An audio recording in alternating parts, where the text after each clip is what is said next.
Hey all, my name is Vishal. I'm a data analyst transitioning into machine learning, and this is the channel where I'm documenting my journey. I'm passionate about tiny models. I'm also passionate about resource-constrained research. And finally, I'm passionate about understanding deeply how things work. In this video, I'm going to introduce my first round of experiments for what I'm calling the AgentFastbook project. And this project is where I'm using LLMs to curate a complex information retrieval dataset.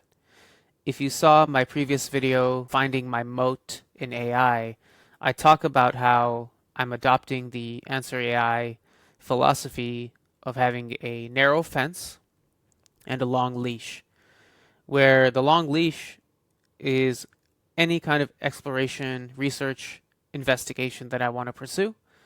I am free to do that as long as it all ties back to my narrow fence, which is an applied AI project. And the applied AI project is called AgentFastbook. I'm also taking the AI Evals course in about a month, taught by Hamel, Husain, and Shreya, Shankar. And I want to have it one or two projects at some, relatively mature stage of development so that I can apply what I'm learning real time in that course, and I can bring questions to their office hours. So what is AgentFastbook? As I said, it's my attempt at using large language models to curate a complex information retrieval dataset. This dataset already exists. It's one that I manually curated for a subset of the full document collection, and it's called fastbook-benchmark. And fastbook-benchmark is something that I did, looks like 6 months ago, where I started with the questionnaire, end of chapter questionnaire questions in the FastBook textbook. And I took those questions, and then I took gold standard answers, which were the solutions in the FastAI forums solutions wiki, and made question answer pairs. So I made those question answer pairs. I then looked through the textbook chapter and extracted verbatim, just copy pasted the text of the relevant context that addressed that gold standard answer. And the way that I'm addressing the gold standard answer is I'm decomposing the gold standard answer into answer components. So if you have a particular answer, and we can take a look at an example. So, for example, and let's see here.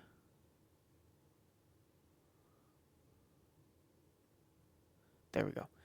Chapter 1, question number 1. Do you need these for deep learning? Lots of math, lots of data, lots of expensive computers, a PhD. And the gold standard answer is false, false, false, false. And that only has one answer component because there's context in the textbook which has a single answer that addresses that answer component. If we have other situations where we have multiple answer components, let me try to find one. So here's one. This is chapter 1, question number 5. What were the two theoretical misunderstandings that held back the field of neural networks? The gold standard answer talks about 1969. Then it also talks about 1980s. And there's two answer components. There's the 1969 part, and then there's the 1980s part. There's a chunk of context from the textbook that addresses answer component 1, and a chunk of context that addresses answer component 2. And in this way, you can have multiple answer components for a question. And you can also have multiple contexts, any of which address the answer component for that question. So this was manually curated. This was, a pretty significant project for me. And I got to do a lot of experimentation with full text search and Colbert retrieval. And essentially, I was trying to create a pipeline for retrieval evaluation so I could better understand how different retrievers work in different settings and pre-processing the data and trying different chunk sizes and things like that. So there's a blog post series that I have called Fastbook RAG, and that goes into a lot of detail into how I developed this data set and also how I evaluated different retrieval methods on that. So full text search, answer AI Colbert small v1, Colbert v2, dense vector search, and I think those were the 4 that I did. So I only did this for 7 chapters, and there's 19 chapters in the Fastbook text that have questionnaires. So this naturally led me to think of this project because I'm like, what if what I did manually, which was not very complex, I mean, overall it was complex, right? Like, I don't think an LLM could one-shot this. But if you break it down into separate tasks, I think now it becomes more manageable. Or at least my hypothesis is that if I break this down into multiple tasks, the curation of this data set, it's going to become manageable. So what is the process that I did? And how do I apply that to LLMs? So we start out with a data set, and we have these data set items: chapter, question number, question text, gold standard answer. We take that gold standard answer and we give it to an LLM. I'm starting out with Haiku 3.5. And instead of me doing the decomposition into answer components, Haiku does that. And that's actually going to be the focus of the video today. Once that's done, the answer components are fed to one of many options. I could feed it to Haiku or some other LLM. I could feed it to a retriever. I could do full text search. I could involve a re-ranker. Maybe I could do hybrid search, etc. But some process of retrieval. And I give it the Fastbook chapter text. And I say, here are the answer components. Here is the text. Retrieve for me the relevant context, the relevant passages. So that's the retrieve step. So it retrieves relevant passages. Then I pass those passages to my LLM, and I say, okay, here was the answer component. Here was the question. Here are the relevant passages that were retrieved. Can you now extract just the relevant context from these relevant passages? And it does that. And then I store that back into my data set. So now I have a gold standard answer that was already there. And then I have this answer context key that is a list of these answer component context pairs. So the answer component is coming from the decomposition step by Haiku. And then the context is coming from the retrieval and extraction steps. So I've taken this process of curating a benchmark data set and broken it down into decomposition, retrieval, extraction. And all 3 together might be difficult for an LLM to achieve. My hypothesis is that individually, I think the LLM, along with other models like a retriever or other processes like a full text search with SQLite, for example, can do those 3 tasks. That's my hypothesis. And in this video, I'm going to talk about my first steps. So, as I said, I'm going to tackle the decomposition phase. What does that mean?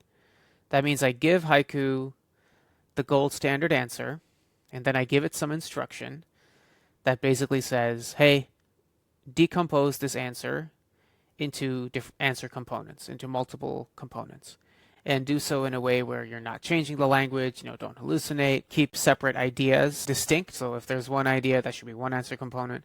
A different unique idea should be its own answer component. If it's a list of ideas, break those up, and so on and so forth. So I'm giving it these instructions, and then it decomposes those answer components.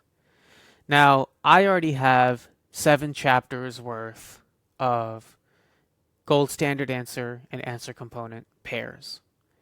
And I have that for a total of 191 questions. So I have ground truth, right? So I have my ground truth answer components. So as my first step, before I ask Haiku to do this for a unprocessed dataset chapter, I'm going to do this for an existing chapter. so I can compare the Haiku answer components to my ground truth answer components. And the chapter that I've chosen is chapter 4 because it has a number of multi-component questions. And now I'm going to talk about the code that I ran to get there. So I'm using Claude by Answer AI because it's super lightweight and easy to use. And then everything else is kind of pretty standard. So here's that fastbook-benchmark JSON file that we were looking at here. I'm going to get that file.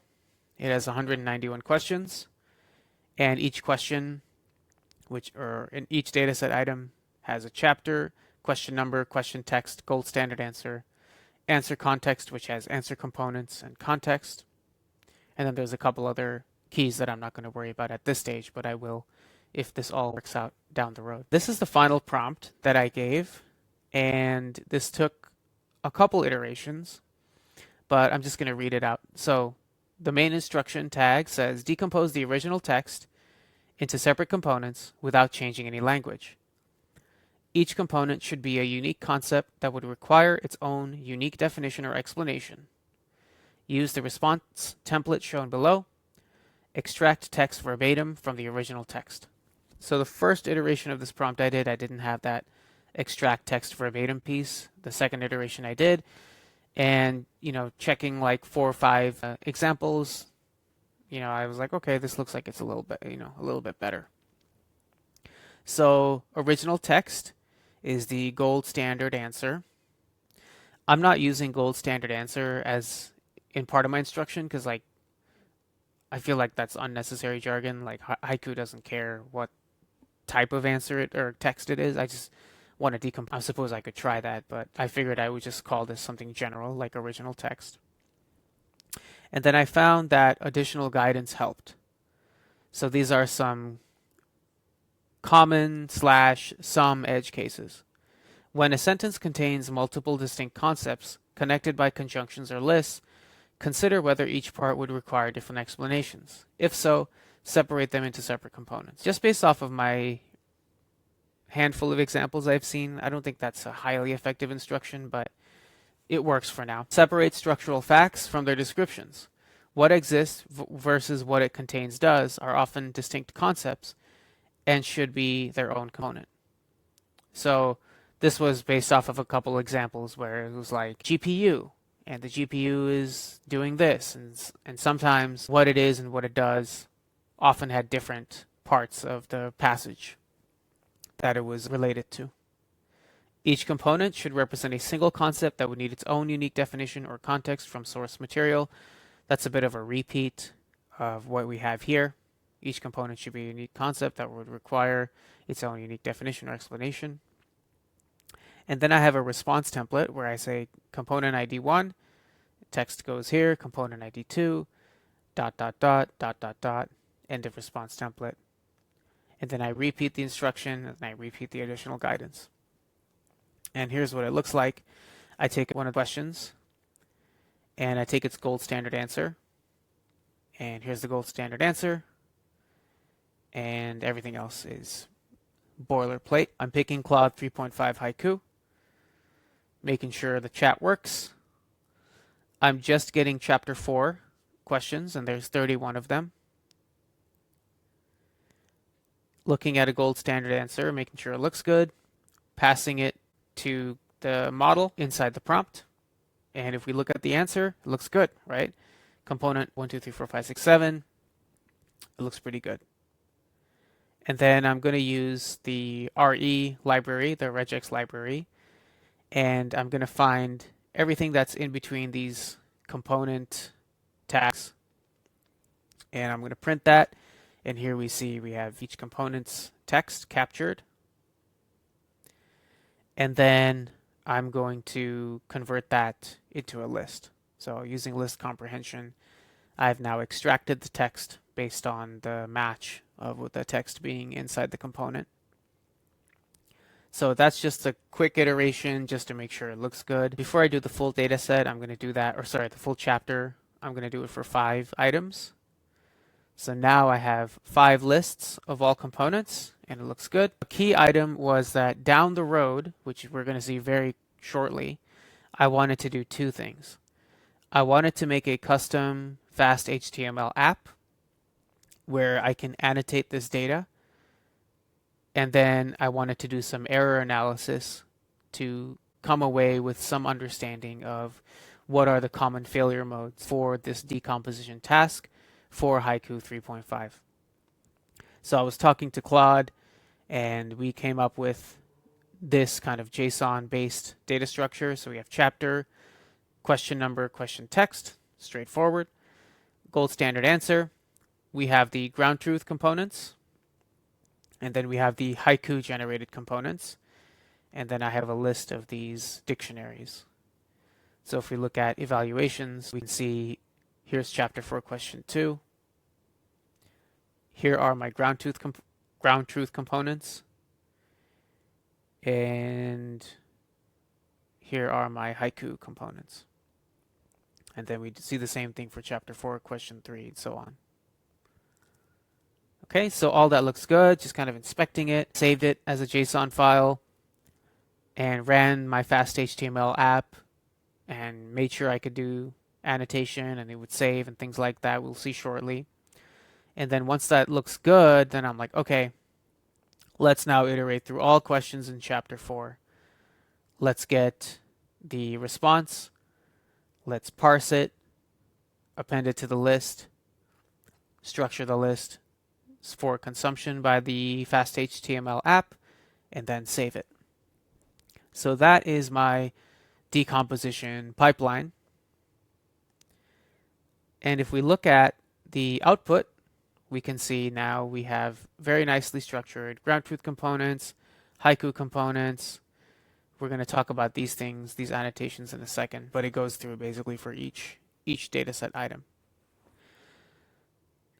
So the main event of this video is looking at our data.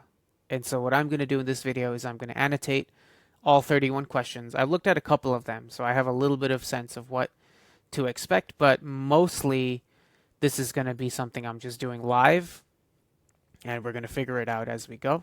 So it's going to be not quite live coding, but definitely live data looking.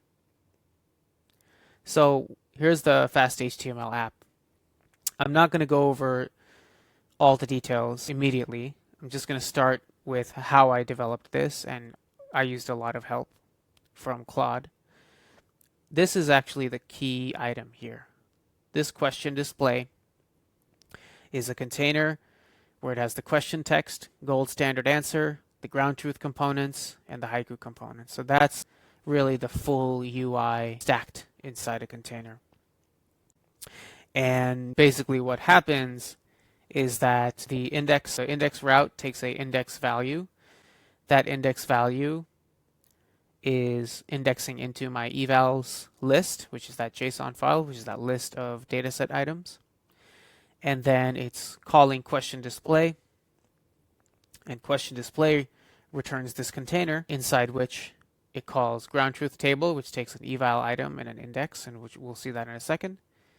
And that returns a titled object or component that says the title, and then this entire stacked items of FastHTML components that show question, answer, ground truth, Haiku components.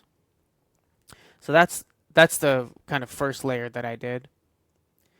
The second layer that I did was actually define these two functions.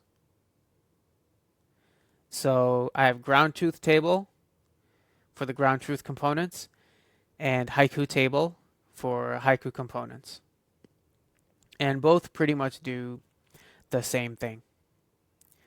I have some headers, and then I get one row of data looking from the eval item, which is the dictionary from my evals.json that we're currently looking at.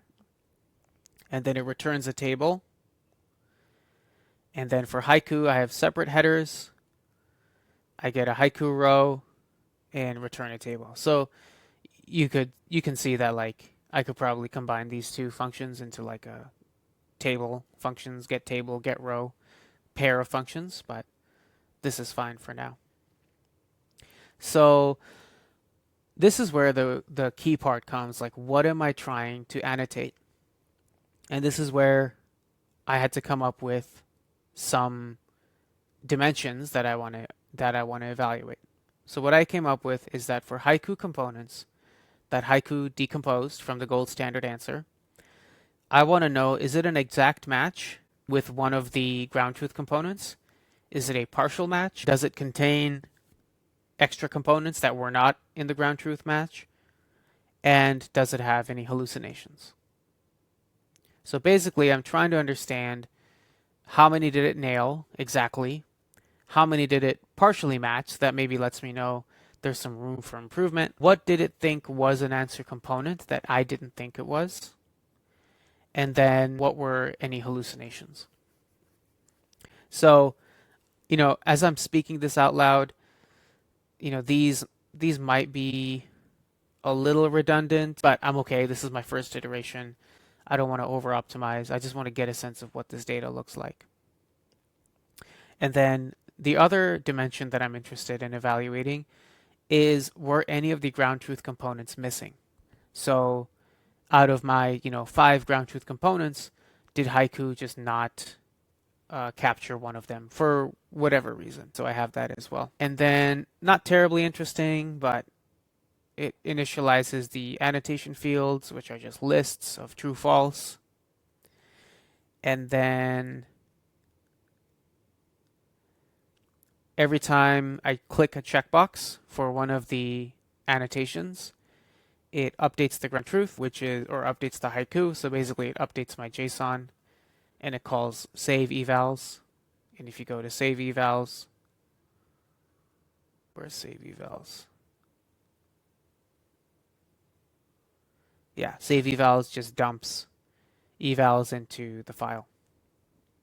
And then I have this extra code, purely vibe coded, where I'm analyzing annotations. So, while I'm running this, I can kind of see what's the general, how many exact components do I have? How many questions with an exact component do I have? Just to get a sense of what this looks like. Okay, so that is the code for my FastHTML app. And now we get to the actual annotation tool. So I'm going to move my video up here. I think that should work better. All right, so we're just going to go through this. If you want to skip to the end where I show my results, I'll put that in the video chapters. But I want to take this time, and this might take some time, so let's buckle in. But I want to take some time and actually look at this data, and talking about the data is going to force me to think about it more.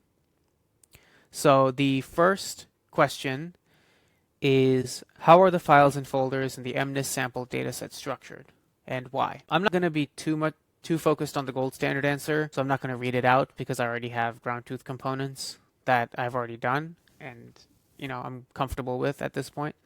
But the first one, just to kind of walk through, there are 2 subfolders, train and valid. The former contains the data for model training. The latter contains data for validating model performance after each training step. So when I was making this data set, I found that there was relevant context that just addressed that answer component, so I've made that into an answer component. And let's see, evaluating the model and the validation set, there was context related just to that, so I made that an answer component. It serves 2 purposes.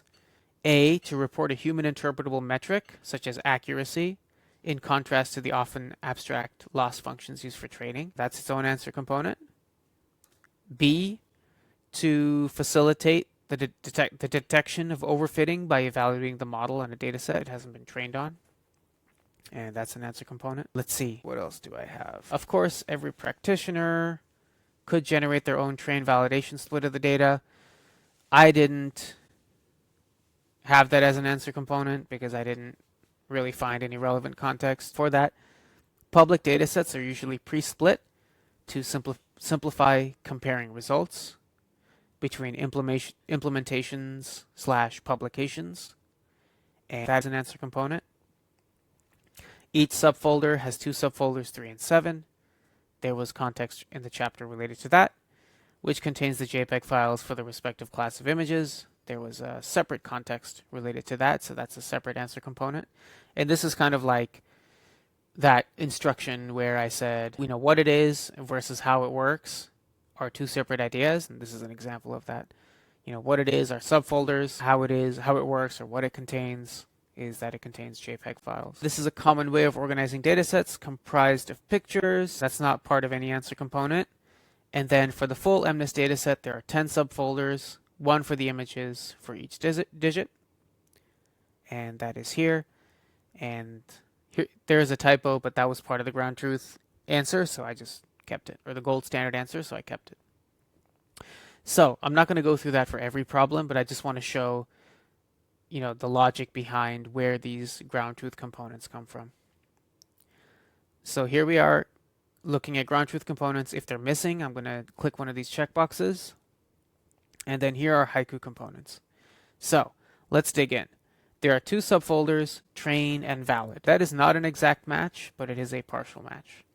The former contains data for model training, also partial match.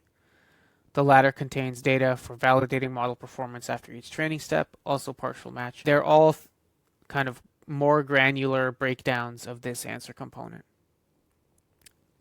On that point, it'll be interesting to see how that affects evaluation metrics down the road, because once I do this, I want to run retrieval and see how does this compare to the retrieval run on my answer components, and then take a look at what that looks like. But you can imagine that if you have more granular answer components, you now have more components to match, and that affects how you calculate things like recall or MRR. Potentially down the road, once I finish chapter 4, I can ask Claude and say, hey, if there's any answer components that have the exact same or close enough answer relevant context, just merge those answer components together. That might be trickier than I expect, but that could be a potential exploration.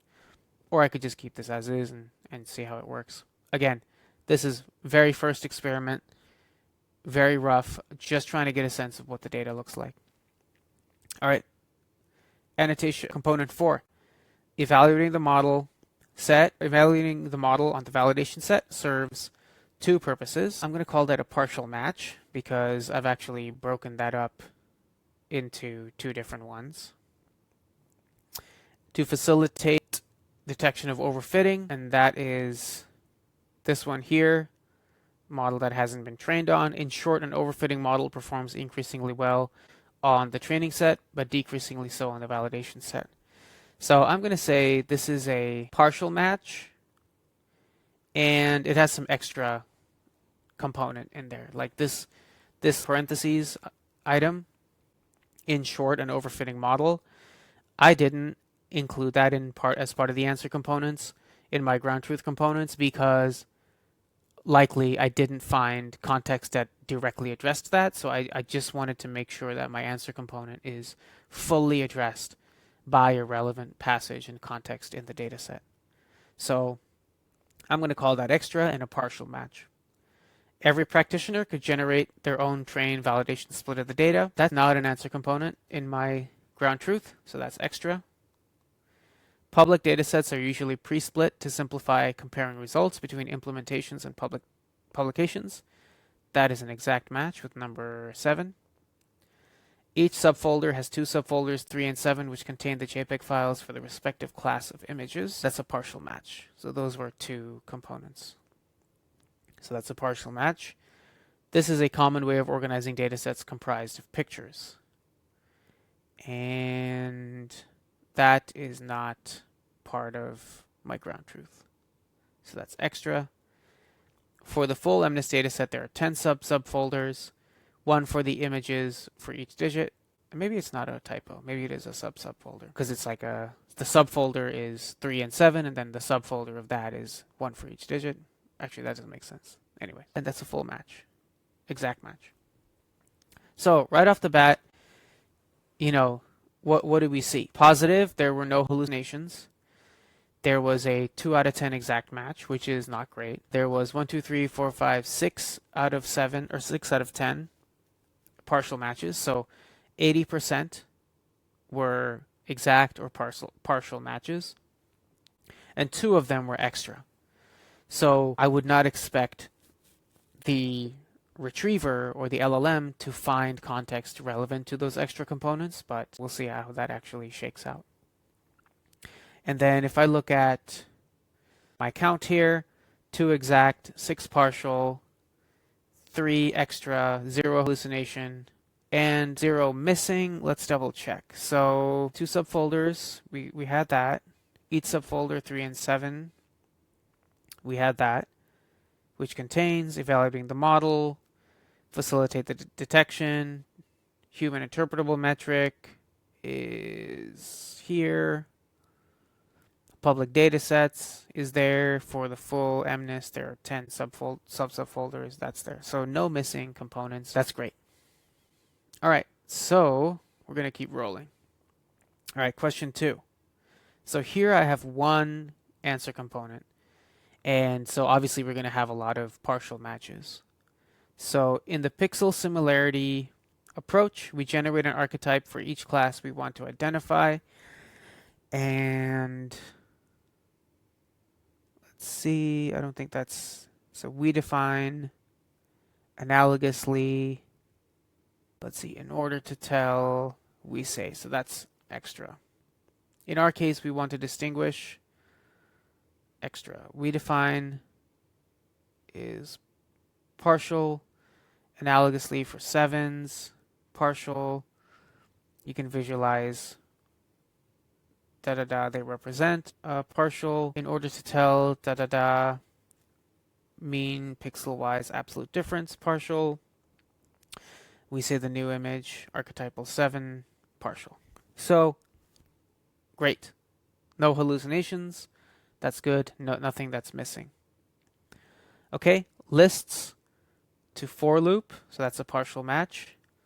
A list comprehension to single expression, partial match. List comprehension will also often include if clauses for filtering, partial match.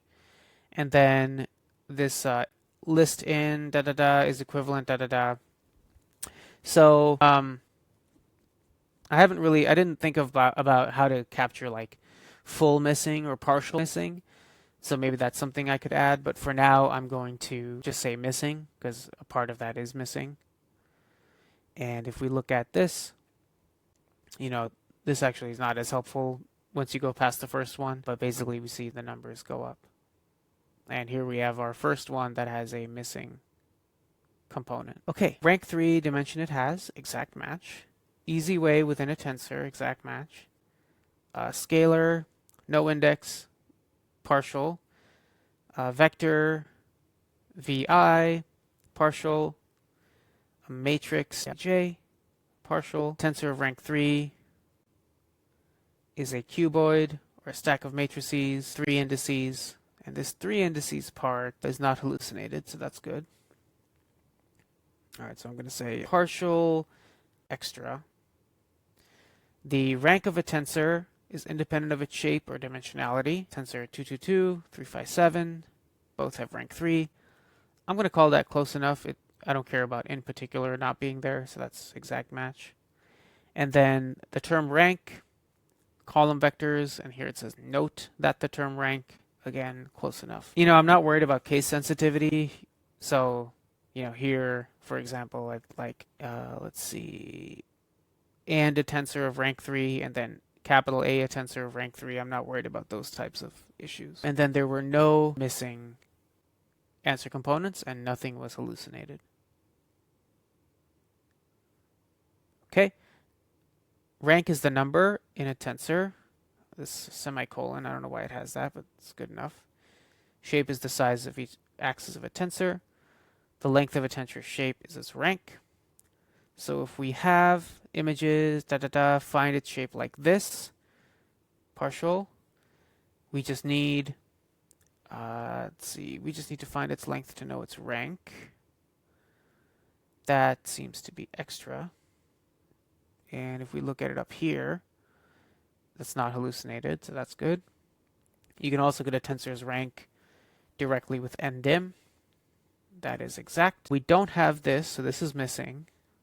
And this part had a chunk that was missing. And I think everything else is good. So far, 5 down, no hallucinations. Root mean square error, also called L2 norm. That's a partial match. Mean absolute difference, also called L1 norm, partial match. Two commonly used methods of measuring distance, exact. Simple differences, cancel each other out. Partial, function that focuses on magnitudes, measures distances. Partial, the simplest would be to add the value partial. And let's see, yeah, I think that's okay. And then RMSE takes the mean. Let's see, that is also partial. And then I think everything was addressed, nothing was hallucinated. I want to kind of go back to number 1. And extra component, I only said if there was text in here that wasn't in here. So yeah, just want to make sure I was being consistent with how I was handling extra components. Okay, that is good. So far we've only had 2 questions that had a missing answer component. All right, loops are very slow, partial.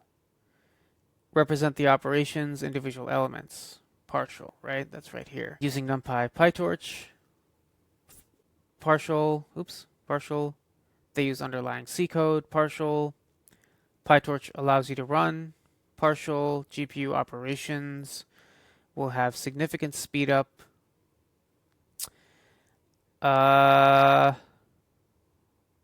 Yeah, so this is interesting. This is a partial match, and this is a hallucination, right? Because allows you to run operations on GPU, which is here. GPU operations will have significant speed up. That's not a thing, right? I mean, obviously that's a thing as a concept. But if I search this page, that's not found in the gold standard answer. So that is a hallucination. I'm fine with it, to be honest. So when I do error analysis, I'm not going to be worried about this. But yeah, that's there just for analysis. Or just for accuracy. And then nothing is missing. Okay, scientific numerical Python. We got that. Partial. Broadcasting, partial. Broadcasting often makes code easier to write. Kind of hallucination. But that often and often, I don't know. I'm not very consistent on hallucinations, so yeah, that might be something that I have to think about. In the case of PyTorch, larger rank tensor, partial match. Operations can be performed, partial match. And nothing is missing. Metrics are generally calculated on the validation set. Ooh, an exact match, finally. And another exact match. And another exact match. So first question where we've had full exact matches. So 1 out of 9. So let's just kind of know where we're at. 1 out of 9, so 11%. SGD, stochastic gradient descent, is partial. SGD is an algorithm, partial. In order to minimize a loss is here. So that's partial. The key idea, loss function. That is an exact match. This is what SGD does. That is an extra component. So I'm not sure if I should call this missing because it is captured in here. It's just grouped together in another answer component. So I'm not going to say missing. I'm just going to say that's still a partial match. Okay. We need to calculate more data points. That's right there, partial. We cannot calculate time constraints. That's right there. If we iterated, suitable for training, that's right there. As a compromise, dataset at a time, partial. Subset, partial, using mini batches, exact. Love it when there's an exact. And nothing is missing, and nothing is hallucinated, and nothing is extra. Initialize the parameters. Random values often work best. Partial. Calculate one batch at a time. Partial. Calculate the loss. Mini batch calculated. Calculate the gradients. Let's see. Here it is. This is an approximation. Minimize the loss function. Step the weights. Calculated weights. Repeat the process.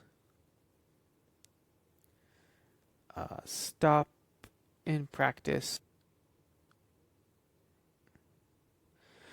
I don't know why I have two, so that's something I should fix. So I'm not going to say anything is missing. I think everything is captured. Let's see. Yeah, I think it's good. Random weights work pretty well. Huh, that's funny. So this is where that instruction on what it is and how it works backfired, right? So I only looked at the first few examples and to come up with my instruction. This is an example where I actually did not follow that in my own rules, so it actually backfired, but that's fine. The loss function will return a value based on the given prediction and targets. Lower values correspond to better models, model prediction. Let's see, or even diverge, exact match. Let's see, the loss may bounce, exact match.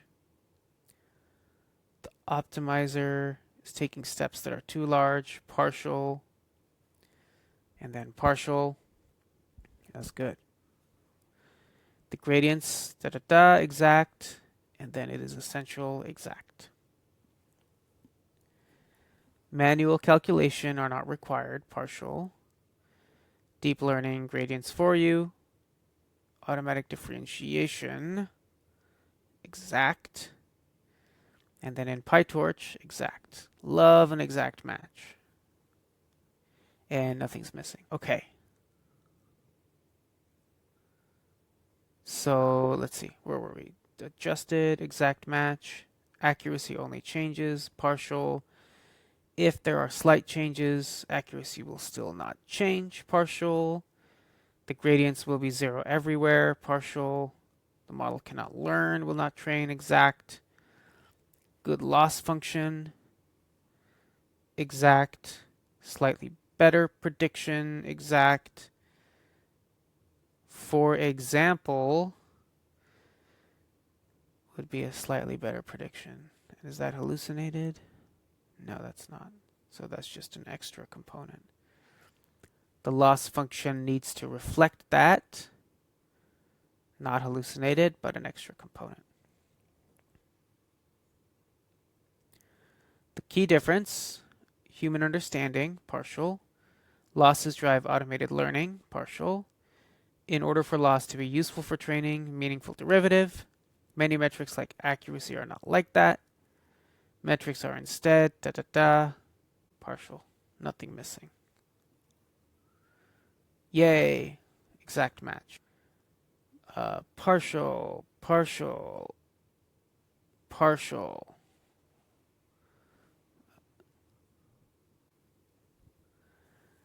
Okay. Partial.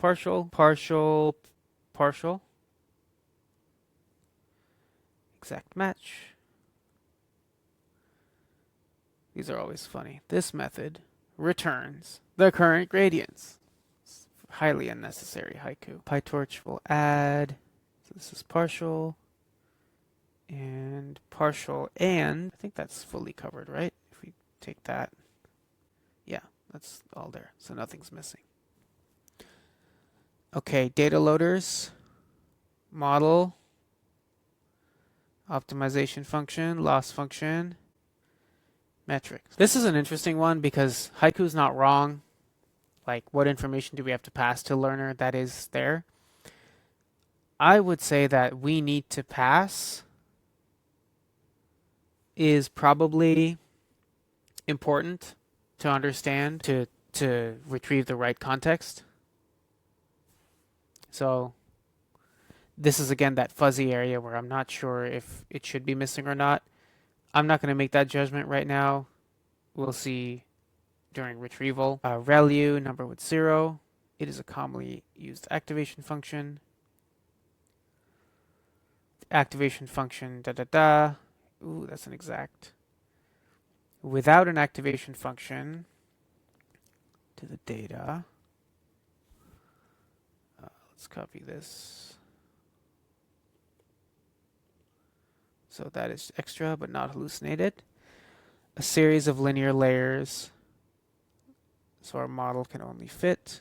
That is a exact. Introducing no longer true, partial. Each layer more complex, partial. It can be mathematically correct weights, partial. This is known as universal approximation theorem, partial. Very good. Oh, just making sure nothing is missing. Yeah, nothing's missing. Okay, FReLU is a Python partial. NNReLU is a PyTorch module.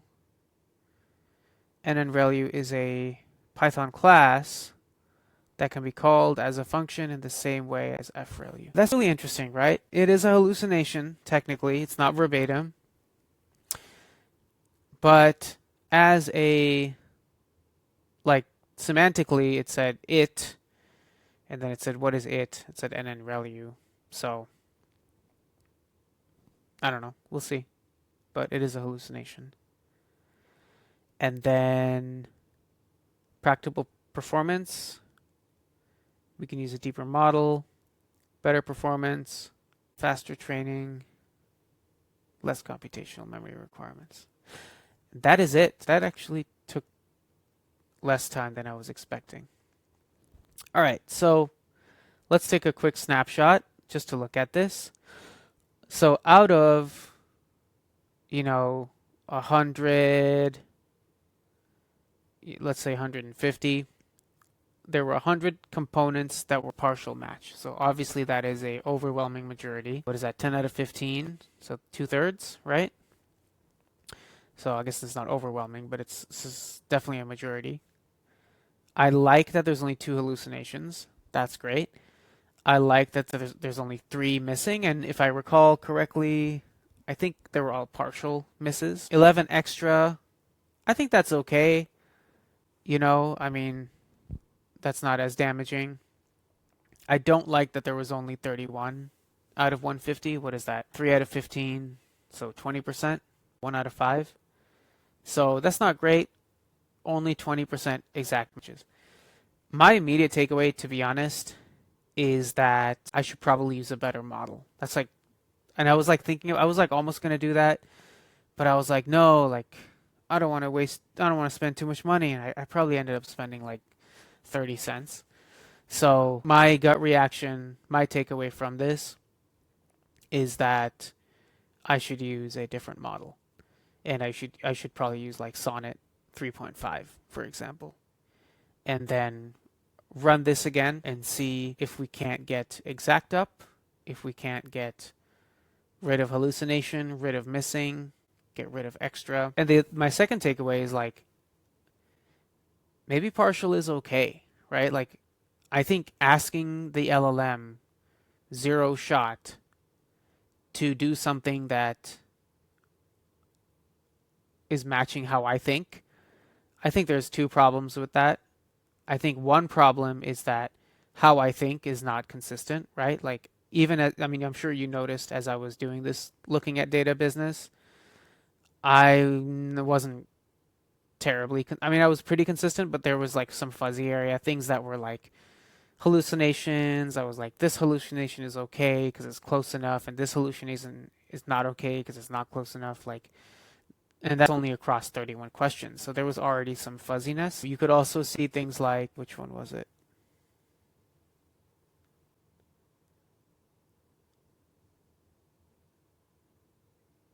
Yeah, things like question 12. You could see that I had duplicates, and I forget why that was. Maybe I had a reason, maybe it was just an error. I don't know. I'd have to look at that. So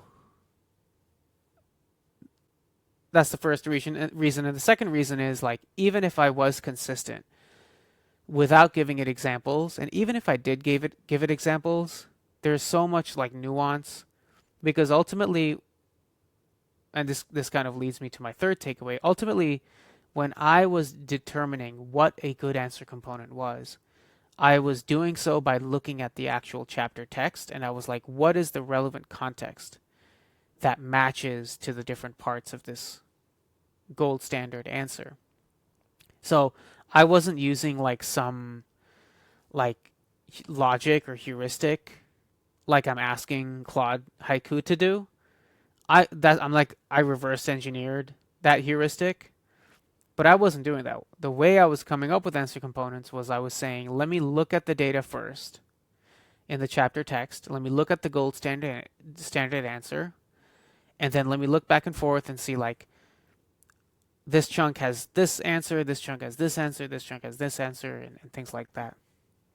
I tried to simplify that by turning it into a heuristic, and all I mean by heuristic is like, I turned it into a prompt with all these instructions. But that's not how I did it. Like, I tried to find answer components, determine answer components based on the relevant context I found. So I think an argument can be made that I should apply that same logic, not necessarily in how I generate the text or generate the answer components, but by how I evaluate whether or not these partial matches are okay. So ultimately, I think what I have to do before I look too deeply into partials, like look at like the trends across these too deeply, is I think I need to run retrieval either with Claude Haiku or a Colbert model and take these answer components, these Haiku components, for a spin.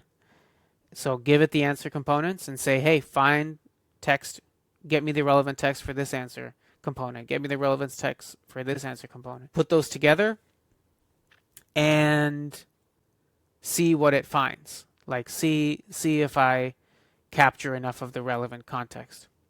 And to capture to quantify that or to evaluate that, I can just look at this, right? So here's chapter 1, question number 6. Here's the answer component, and here's the context. So in the same way that I checked the ground truth versus Haiku components and I did my evaluation, in the same way I could do answer component, context, because there can be more than one context for ground truth, answer component, context for Haiku. And do the same kind of thing, like exact match, partial match, extra context, and hallucinations, and missing. So I'm not sure if I want to, do that first, or maybe look into these first, or just try a better model first.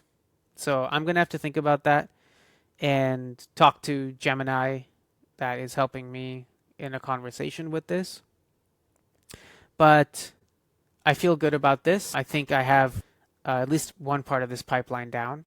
So if we go back here, we have this gold standard answer, Claude Haiku, compose into answer components. So this part, we have a working pipeline that seems okay-ish. And I think ultimately what I'm finding, and this is probably what you're noticing as well, is that like, I'm not really sure how to evaluate this, right? Like, exact, partial, extra, hallucination, missing, like,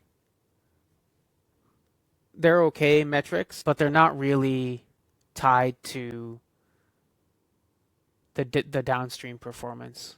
And maybe they don't have to be. Like, I was reading the course details for Hamel's course, Hamel and Shreya's course, and it was like, your retrieval should have different metrics than generation. So if I go here, if I apply the same logic, I think decomposition should have different metrics to retrieval, but I think and that's fine, and that makes sense. So I have these metrics now. But I think what I would want to do is now see, using these decomposed answer components, what is the quality of relevant passages? So I think my retrieval metrics will tell me how good my answer components were. Because when I used my answer components, I had a recall at 10 of like 80%, 84%, 86%. So if I can match that recall at 10 with Haiku's answer components, even though that's not a decomposition metric, I think that tells me that my decomposition step was good enough. That's why I'm so hesitant to over optimize these metrics and like overthink this at this point, but we'll see. So we are at 1 hour. I honestly thought this was going to take like 3 hours, but some of these went by faster than I expected. So my next video in this AgentFastbook process is going to be a few different possible things. One, if I decide to use a stronger model, I'll basically do this again, and we will compare results between the stronger model and this model, Haiku. If I choose to dig deeper into the answer components that Haiku generated, I'll do some error analysis and do that step. And then if I decide that no, let me do some retrieval first and see like what kind of passages are retrieved with these answer components. And then maybe that'll help inform my error analysis better. Like, okay, this partial match was okay because it retrieved it, and this partial match was not okay because it retrieved the wrong text. The last step, which is extracting relevant context from the relevant passages retrieved, I think that's self-contained, right? Like extracting text from the relevant passages is its own kind of thing. Like if the correct relevant passage was pulled and there's some extra fluff in the beginning and the end, or maybe the middle, and when I extract it, like it includes some of that fluff or it doesn't include some of that fluff, like I think that's a separate problem, because garbage in, garbage out, right? Like if my passages are not relevant, like who cares what I extract from it? And on the flip side, if my passages are relevant, who cares if it was a partial match? Like it got the job done, so what if it's not exactly the same as my benchmark? And that leads me to one more thing, and I'll promise I'll stop after this, is that I've gone into this with what I know, right? Which is like, I did this for 7 chapters. Here are my answer components. Here's the context that I retrieved. And I'm evaluating Haiku right now based on what I did. So this is more a like agent human agreement process that's taking place. And, the vast majority of the time, right? 130 out of 150-ish instances. So what is that, like 80%? So 80-ish% of the time, is that 80%? I can't. Anyways, 13 out of 15 times, the model mostly agrees with me. But I don't think that's as important as, however many times, 80% of the time, 60% of the time, the model can retrieve answer passages relevant to the answer components. So obviously I'm thinking out loud here, which is why I did this video. But the more I talk about it, the more I'm leaning towards, let me do the retrieval first using the same Answer AI Colbert small V1 model, retriever model. Let me do the retrieval first, see what kind of results I get, and then look back and see like, why do I think those results were there based on the components, decomposition quality. In other words, did the partial match harm or did it not matter? And I think I have to do retrieval first to do that. So unless Gemini convinces me otherwise, the next video in this pipeline is going to be me doing retrieval, looking at the retrieval results, and then either in that video or the next video after that, I will tie it back to the Haiku decomposition components and then do an error analysis in that way. So that is it for this video. Thank you for sticking around until the end, and I will see you next time. Thanks.